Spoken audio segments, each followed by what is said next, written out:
I just want to say this. People just need to realize you're not alone, period. And um, sometimes life gets really, really hard. Um, Hmm. and there's moments where we all just, there's something beautiful that they say in sobriety: wait for the miracle. And whether or not you're in a recovery program or not, just wait for that miracle and just wait. It's right there. And you never know when or where or who you'll meet that can maybe change your life.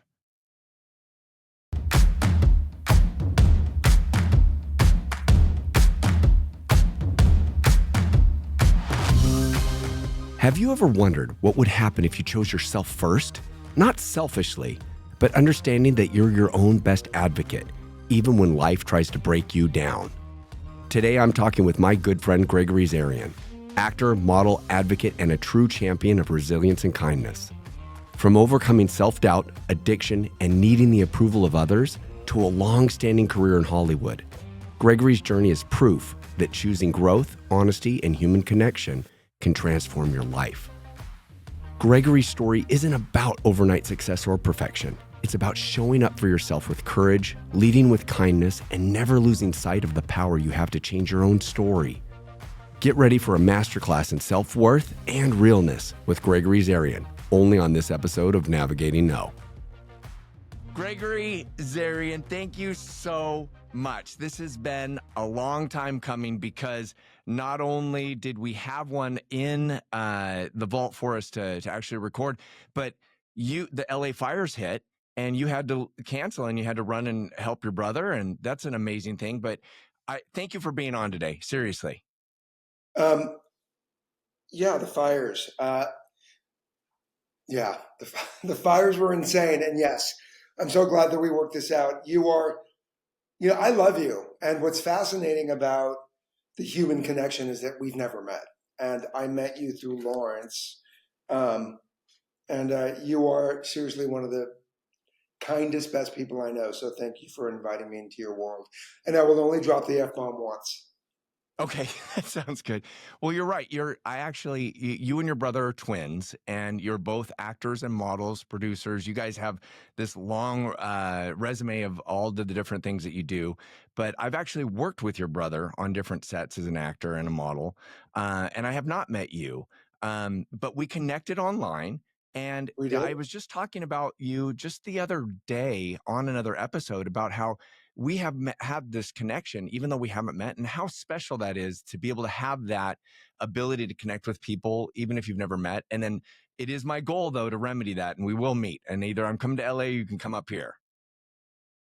2025. But I want to say something that I think this is why you and I connect is there's something really beautiful about the human spirit. And Lawrence, my twin, always says, if you sit next to Gregory on an airplane, it's either the best or the worst thing.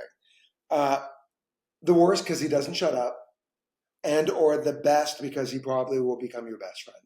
And I say hi to anybody and everybody. I make sure that I lead with kindness and make sure that I just randomly do acts of kindness because at the end of the day, if I can, why not?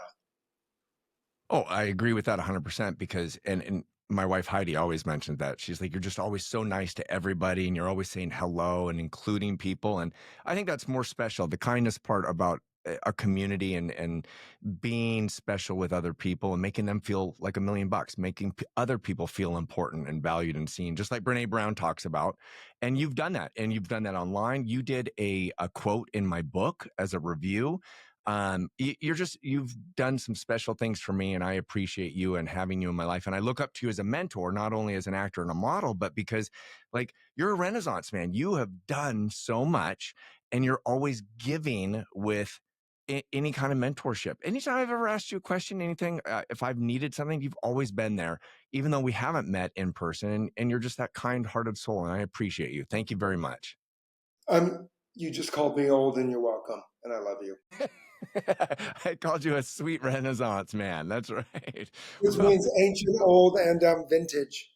And you well, know what? I'm here for it. I'm here Well, for I it. remember the first time, like at a shoot I had, I was sitting there and I was looking around. I was the dad, and I was like, "When did I become the dad on the shoots, or when do I become the guy who's the Viagra person?" Right? But that's a lot. Listen, if you get a Viagra National, it's a lot of cash. No, I am most of the guys in my most of the guys in my demographic, um, 50 plus, all have gray hair, and I only have this little bit through here. As you can tell, my beard is white with black. But I love the fact that I'm my age and still doing what I love to do. So Well, and I think that goes for bring both on of the us. It's like Renaissance. we're very lucky.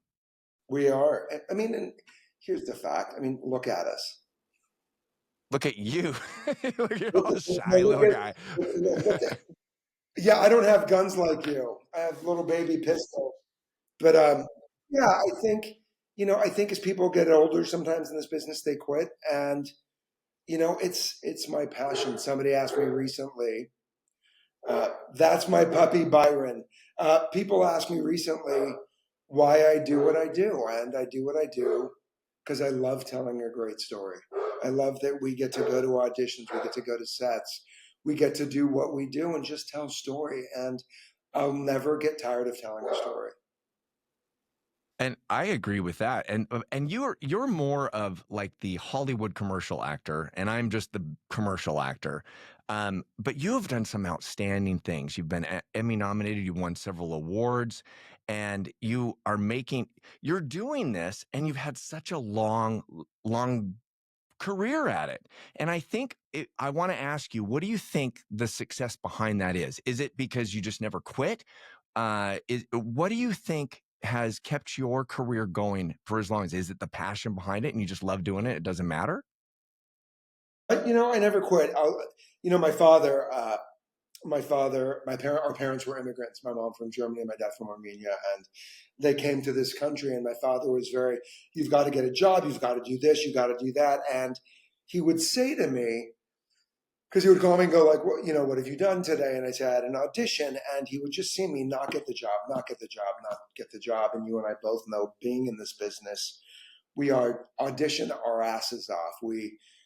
Oh my God, this was great, and I hope I get it. And I really, out of every 100 auditions, you maybe get three. So Yes. the numbers game. It's an absolute numbers game. Carol Burnett. And those aren't favorable numbers to somebody No, who expects to win every time. no. Carol Burnett said once when somebody asked her, and for those of you that don't know Carol Burnett, Google her. She's a living legend. Uh, Somebody said, "Hey, if you didn't get this job, were you upset?" And she said, "No, it just wasn't my turn," and that changed everything for me. Um, my father would always say, "I think you're living a pipe dream." And unfortunately, he passed away 14 years ago. But here's the beauty of this business and life and God is he was in the hospital, and I had a great guest star on the TV series The Mentalist. And I said, "Pop, I want to come to the hospital. I want to see you watch." And he said, "No, no, I'll be with my nurses." And he watched me on TV. And he couldn't have been prouder. He couldn't have been more celebratory of his youngest of three. And he said, and our dad used to call Lawrence and I sweetheart. He'd say, "Sweetheart, so do you feel like you made it?" And I went, "What?" And I was holding his hand and he said, "Do you feel like you made it?" And I said, "No." Because, Dad, if I made it, I wouldn't keep on working my ass off.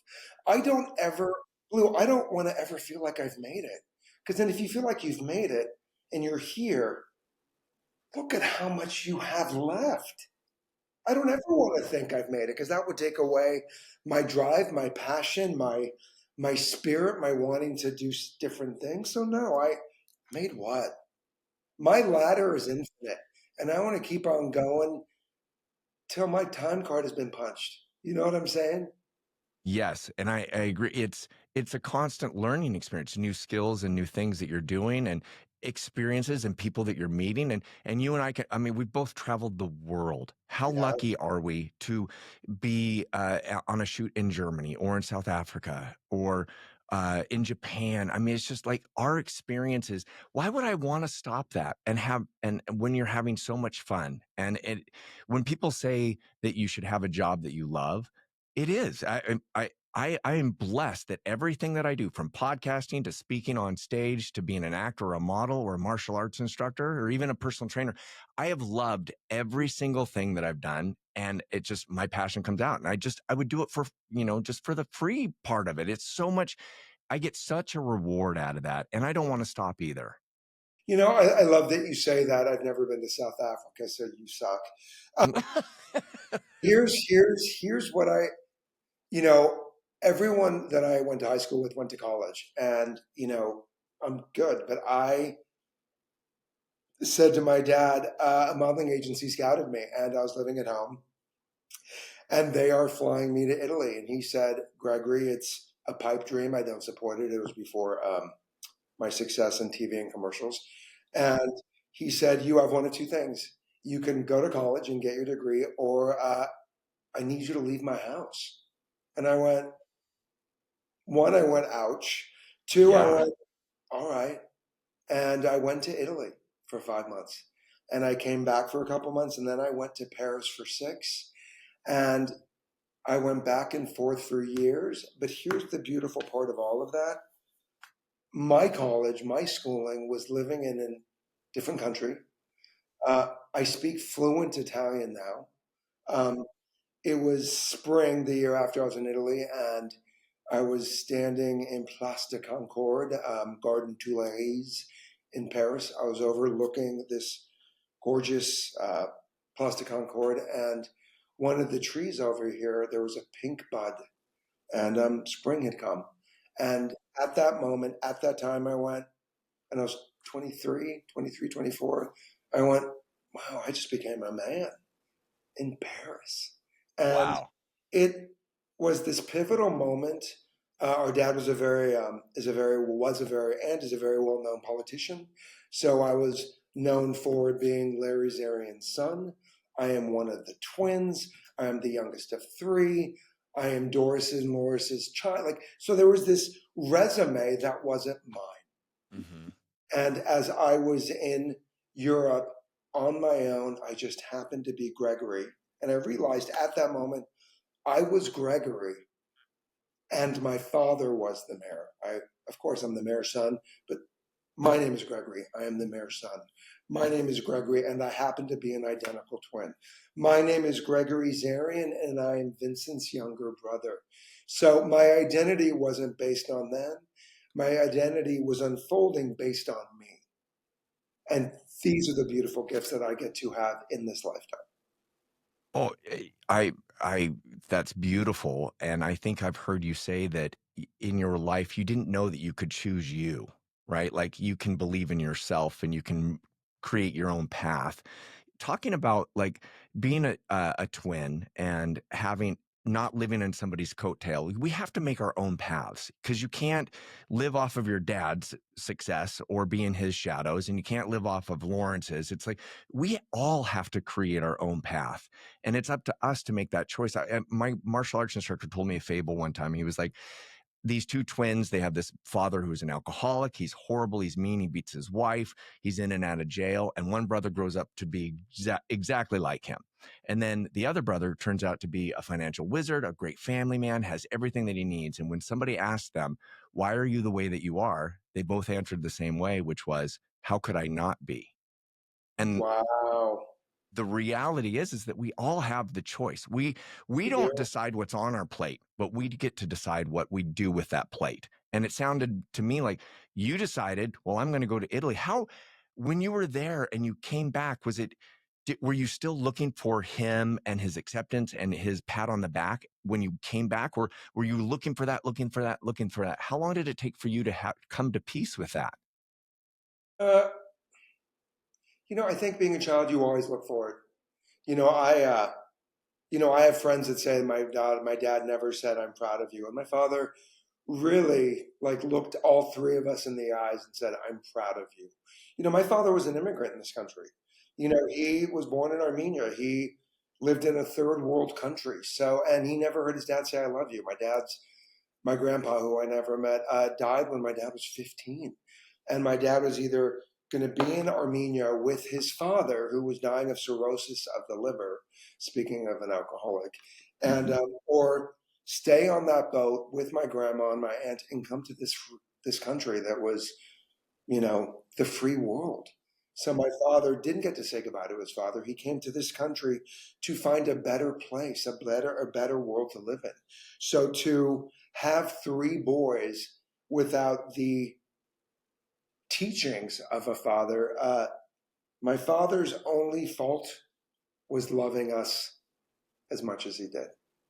And I think that's, I don't, you're a dad, you don't have tools. Meaning not, you don't have tools. There's no book to be a dad.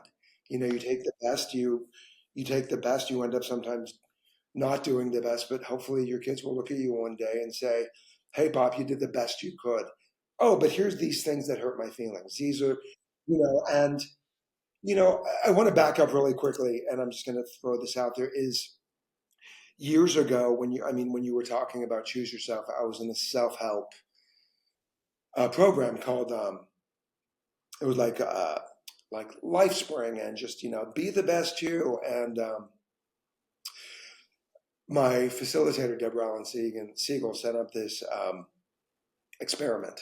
She said, "Okay, everybody, you are going to be in a line, and the world is coming to an end, and you get to choose 8 people to be on this spaceship that will survive. And unfortunately, the people that aren't chosen will not make it."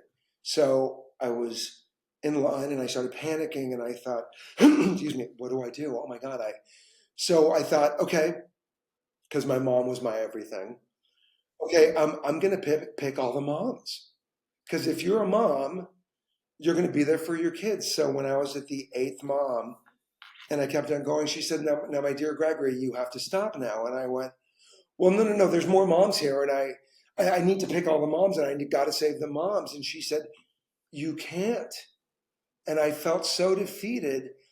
She said, but before you get back in line, I have one question, my dear Gregory. And I said, what? She said, why didn't you pick yourself? And I went, I didn't know I could. And I did it. I'd never, like I had said it, but I had never said it in this format or at that moment out loud. And I went, I can pick me? What? And changed my day, changed my life, changed my perspective. Even if something scares me, I'm like, I'm picking me, I'm picking me, I'm picking me. And I'm to be kind about it. Like you Yeah. can pick yourself and not be an asshole about it. Pick yourself and don't over talk it. Don't over explain it. Hi, this works for me. Thanks. I appreciate the invitation. And I'm in recovery programs, and in one of them, my former sponsor said, because I was dealing with something, and she said, well, tell me what this is for you. And it was this monologue of just verbal stuff. Um, I call it verbal masturbation because we overtalk and overtalk and overtalk and overtalk. And she said, my dear Gregory, now say that to me in 2 sentences. And I said, but I can't. She said, what? You can't over explain. You can't defend. Hi, I really appreciate this offer. It doesn't work for me. Thank you so much for thinking of me. You don't have to make it better for anybody else. Just be good with you. And I went, I just Yeah. saved years off my life by over explaining everything. And I can still You do it in come. 2 sentences and be Yeah. kind. Well, is that something now that you're taking through? I mean, you've gone through some major challenges. Sobriety is one. I mean, there's so many things that you have gone through. And like, what are some of those hardest hits that you've experienced, and how would you tell somebody to make it through it? Because you had help, you had assistance, you had coaches, you had life coach, you had like a sponsor. People, you can't do it alone. What are the things that helped you get through some of your biggest challenges? The wanting. In recovery,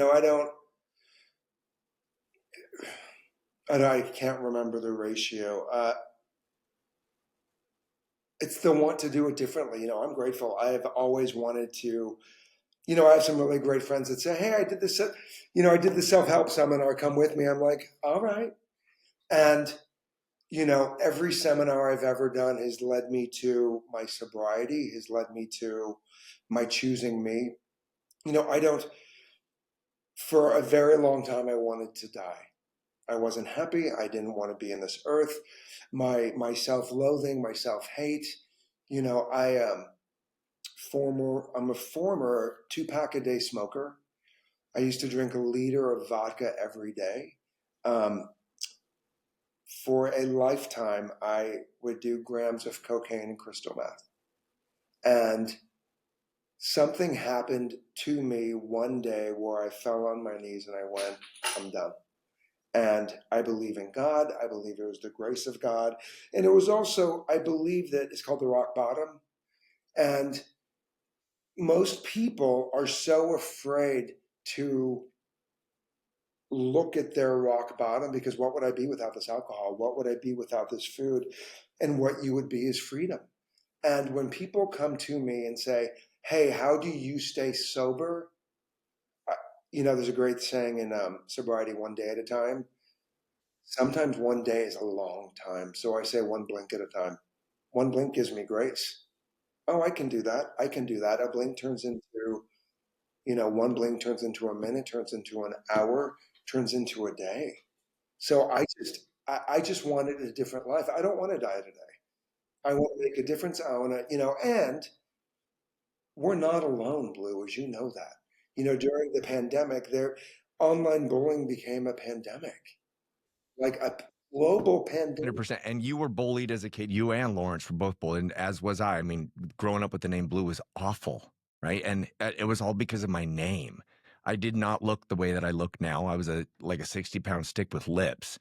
And people just picked on me and made fun of me and pushed me around. I would get in fights. And it was just my parents put me into martial arts, which was the greatest thing to boost my confidence. But how did you, I would look at you now, and I'm sure people do this, and they cannot put themselves in your shoes. They look at you as an attractive man, as a successful man, as someone who has almost everything. You have a happy marriage, you're successful, you have greatness. How could you hate yourself? How could you not believe in yourself? How could you, looking at you, if I'm judging you, how could you not be that perfect person? How did you feel that? It's an inside job. I don't, you know, uh, okay, that's a great question.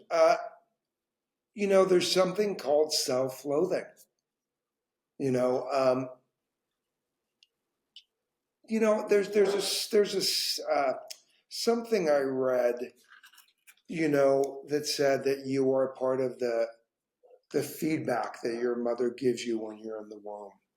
Um, maybe there was something there. Maybe when my when my mom found out that she was pregnant, they didn't know they were having twins. Our heartbeats were in rhythm at the same time, and together we were 9 pounds. She wasn't very happy, and she was contemplating whether or not staying with my dad, and she stayed. And I truly believe that when, you know, there's a great teacher. Her name was Louise Hay, and she wrote a book called "You Can Heal Your Life." And every thought manifests into your body. Cancer is all about resentment. And I believe that at that moment when my mom found out that she was pregnant, she probably went, uh, uh, "But I have one son, so I don't want to be pregnant." And I feel that that negative, "I don't want to be pregnant. I'm not happy," may have been funneled into us.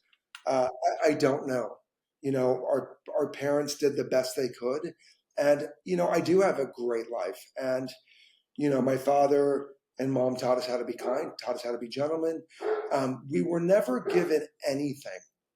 We had to work for everything, and we had to work really hard to have all the things that we had as kids. My dad didn't believe in gardeners. He's like, "I have 3 kids; they can work." We were pool cleaners, window washers, and we would make $11 a day at his work, because he really instilled in us, you got to work for what you want. And, you know, I'm going to speak for Lawrence and I because we are so systematic in this. Our work ethics are, we will take it to the bone. I know you will. I Lawrence, know you will. and Lawrence, one thing, Blue, is Lawrence and I are very similar. We we don't know why sometimes there's this dip and not really, God, like, look at myself. I'm 6 foot, I'm a 40 regular, I'm a 32-inch waist. I get paid to look like this. And it sounds so self-involved, but it's just sometimes I'll look in the mirror and like, you look like crap. So what I do is I find solutions and antidotes. I do 26 and 2 yoga. I look in the mirror and I go, I'm proud of you. I'm proud of you. I'm proud of you. And back to what I said earlier, it's an inside job. You can be the most beautiful person in the world and not be your biggest fan. Yet your job is to remind yourself that you are a human being, living and breathing. You have all these gifts. And sometimes it takes more work for others. And when you get so wrapped up in yourself, that is just self involvement. So the beautiful gift about that is, and it's changed, is I now really do my best to be of service. I don't want to think about how bad. There's nothing bad here. You've heard my No, dog. no. And that's the funny thing. It's It's an like inside job. we realize like it's not the end of the world. Like being failing at something or rejected, it's not the end of the world. You have your health, right? You And that do. is the most important thing. You have people that love you and that are people that are around you, and you're making a difference for other people too, because you're bringing other people up with your kindness. And I think that's spectacular. I look up to that very, very much, Gregory. But what do you do? But let me ask you a question. As you were saying, you were bullied. You were 60 pounds heavier. You weren't. People made fun of you with your name and the way you looked. Did you have any moments of not liking Blue? And how did All the you? time. All the time. And I had a confidence team behind me. Like I had a dojo where I was surrounded by people who were better than me. And they all, if I was Yes. willing to ask, they helped me with anything.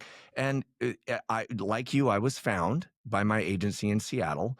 And you landed a soap opera, right? And it's just like I landed a Levi's campaign, and it's just people started to believe in me, and I started to see that repetition that started to compound, and I started to realize like, wow, maybe my life isn't as bad as I think it is. And I would love the limelight. I enjoyed being in the limelight where people made fun of me. And I was like, if you made fun of me, I knew what you were going to say in advance, just like Eminem and 8 Mile. I was like, what are you going to tell people that I haven't already heard about myself? So I can beat you to the punch. And I enjoyed that. And I used that. I leveraged that to my confidence boost, but then also to be like, you're not going to say anything that's going to hurt my feelings anymore. Like I have to believe in myself. But it was a constant road. It is a journey that I continue to learn. And now being able to share that with my kids. Right. And that's why I wrote the book, is because I wanted my kids to learn these life lessons and habits that I had given, that I was taught, and that I want to share with other people. And that's like with the podcast, it's the same thing. I want somebody to hear your message, Gregory, and say, if he could do it, I can do it. If he's been through that fire, I can get through that. If I want to become sober, I can do that. If I want to believe in myself, I can do that. If I want to get into acting, I can do that. And it's like, you're just someone who has all these milestones, and people see that journey, and they know that they can do it too, because they're not alone, and none of us are alone, and it's not the end of the world. True. Baby So steps. it is Also, about Blue, baby it's steps. about baby steps. I don't. As an actor, I had a dry spell last year. I was on the Wonder Years, the reboot, and I was coming back for season 3. ABC, I mean, thank you, ABC. ABC is really great to me. And I had a dry spell, and it was miserable. And I remember, you Well, know, you and I even talked about that, right? Like my even with our God, agents, we have the same modeling agency, Lock Model. It's like you've already explained that to me. It was hard. but you keep on going and you keep on believing in yourself and you keep on, sometimes you leap. Sometimes you just go 1 inch. And, there's a great thing that RuPaul says that I love. If you can't love yourself, how can others love you? And We are works in progress. I want to be, as I said earlier about did I make it? I want to constantly learn about myself. I want to be curious, and I'm going to always be a work in progress. Because there could be, like, there could be something tomorrow that I hear that, like, wow, that was great. That was great. And every second of every day that I get, it is a gift. And sometimes we get to have bad moments. Sometimes we get to feel like crap. And sometimes we're going to be like, I'm going to give myself 20 minutes today to really be hurt over this. And once that 20 minutes is up, I'm going to get out of my head and be like, okay, what can I do now? And it's not perfect. And, as you have discussed, my sobriety and recovery. And for anybody that is bullying, I'm a huge advocate for asking for help. The internet is a magical, the internet is hard. If somebody's bullying you or going after you, log out, log off, shut your phone off, walk away. Well, yeah, But because also, when you and I were growing up, if we got bullied at school, when we got home, we were safe. And now you're not safe because you can get online and you can see it. It's constant. and here's the thing: there's people that go home and they're not safe. Yeah, true. So you know what I'm saying? There's people Yes. because the bullying starts at home, it then happens out there, and there are more teen suicides from online bullying going on now than we've ever seen. And you have amazing tools. The best tools we have are our feet. Walk away. Don't engage. But one thing I want to say is for people that are struggling with identity, who they are, there's amazing places and programs they can go to. Organization, free2love.org, the Trevor Project, bullying.gov. And if you're dealing with addictions, um, find me. Let me help you. Smoking, drinking, drugging, anything. Because when we were going through it, we thought we were on our own. I'm grateful I had a twin that went through the same things as I did, so I was not alone. But there was someone out there to help you, to show you this amazing community that will remind you how great you are and hold your hand. That's Well, the stuff that yeah. we get to have in this world at this time. Well, and you get to walk through the fire with somebody who's gone through the fire with you before. And that is kind of the secret, whether it's a mentor or a coach or a teacher or a friend's parent, somebody who can help you because we're not alone. We are not alone. And you are making a difference in this world, Gregory, because you are giving back. And I want to circle really quickly because you've always been giving. And right now you are not in that dry spell because you have these dips, these going up and down, and you're in Venice the series. It's taken off. You're on your next episodes, or it's going to rerun again. You're going to do a whole nother season.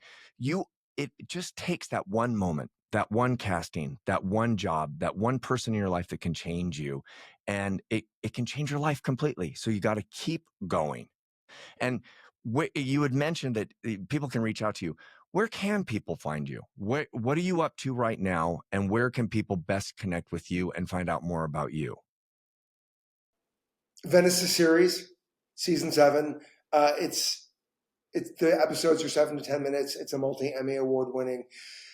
It was one of the first digital series of its kind, created in 2009. It is everything is streaming now, so I'm going to say I am part of a revolutionary show that changed the landscape. You can get a subscription on Vimeo. It's a love story, period. Uh, I show up on The Rookie this season in a couple weeks. Super, super excited on ABC. Amazing team, amazing group of people. I'm in the horror flick Martinez Margaritas and Murder. It comes out this summer, and also the independent feature Here We Are. People can find me at gregoryzarian.com and on all social media handles at Gregory Zarian. Um, I just want to say this. People just need to realize you're not alone, period. And um, sometimes life gets really, really hard. Uh, Hmm. and there's moments where we all just, there's something beautiful that they say in sobriety: wait for the miracle. And whether or not you're in a recovery program or not, just wait for that miracle and just wait. It's right there.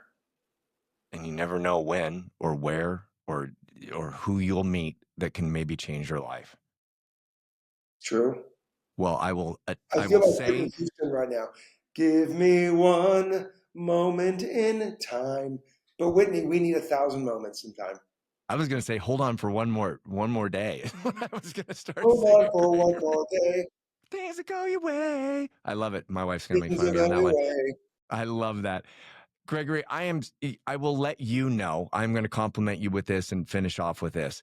You have made a difference in my life, and you have been a mentor to me. I look up to you. I respect you, and I love you, and I love your brother, and I look forward to meeting you in person. But you have been a guiding light to me, and know that you make a difference not only in my life, but in so many other people that I know that know you as well. And I want you to keep going, and I want you to keep making a difference. And uh, remember, it's just one miracle away. And I'm going to steal that line from you, stud. Please, please take. If I can't give it to others, why am I going to hang on to it? I You love got to it. give it back. You do have to give it back. And I appreciate you. So thank you for jumping on today, and thank you for being here and opening up. I think you and I could probably talk for hours. So I appreciate you. Oh dear God! Then you and I should be on an airplane together, and we should be going. One of my favorite things you do is you do those little feet moves on your Instagram post. You're like, do, do, Oh, do, do, under the seat. It's one of my favorite things. I love you'll it. be saying. Oh, you'll be saying it tomorrow. Okay. Hey, thank you again for being here today. Good luck, and make today legendary, mister. Love you. Love you too. Thank you.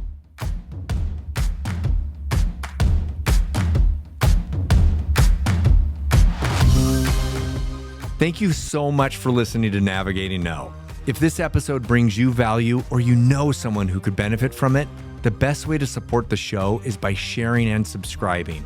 It's completely free and helps us reach more people. And if you have any questions, feedback, or guests you'd like me to interview, drop a comment while you're there. I'd love to hear from you. And most importantly, thank you for tuning in. And let's continue sharing optimism and positivity.